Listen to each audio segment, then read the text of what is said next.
Hello, good morning guys. Eto na po. Nagbuo na po yung aking coffee jelly, gulaman. 5 sachet po ito ng black gulaman at 250 milligrams na Nescafe. Pero nag-add pa po ako ng 2 tablespoon ulit na Nescafe powder. Wala, at saka ito may gatas pa po na malapot. Isa lang po yan. Ang nilagay ko, yan. Yan lang po. Tsaka wala pong asukal lang ang paggawa ko ng gulaman. Kasi ayaw namin ng matamis. Yan. Simutin kasi sayang yung milk. And another one ay ang Alaska Condensada.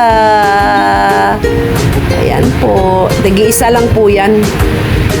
Yan. Ala crema. At isang maliit na sachet na Nestle cream. Ayan po guys.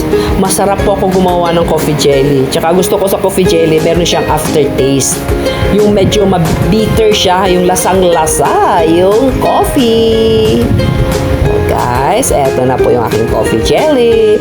Mix na lang and lagay sa freezer. Masarap po ito. Talagang ito po talaga lagi kong ginagawa. Signature dish, ano ko po ito, dessert ko po talaga. Ito po talaga ang gustong-gusto po nila pag ako gumawa ng coffee jelly. So thank you for watching guys.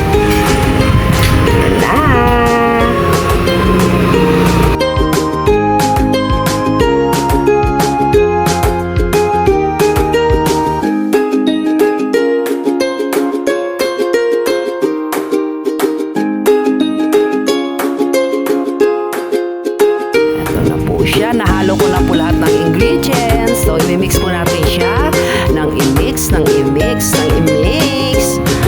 until mag-mix na so lahat ng mga ingredients ko. 3 ingredients lang po yan. Ay, 4 pa pala. Yun. Yan. Tapos, ilagay ko po yan sa freezer. Nako. At saka madami po itong mabibigyan. May mga pangalan po ito. Ayan. Marami po yan. 5 sachet po. Laki na po ng aking nagawa. Tsaka hindi po talaga matamis ako gumawa ng coffee jelly. Bawal po sa atin ang matamis. Yan. Pag natikman nyo po guys ang aking mga coffee jelly ko, nako, mapasa na all ka. Lalapot pa po yan. Pag nilagay ko na siya sa freezer, hindi ko totaling nilagay sa freezer kasi medyo konti lang ang pagpalamig sa taas tapos ibaba ko na po yan. Yan. Mga 2 days lang yan sa amin. Ubos na yan ang anak ko.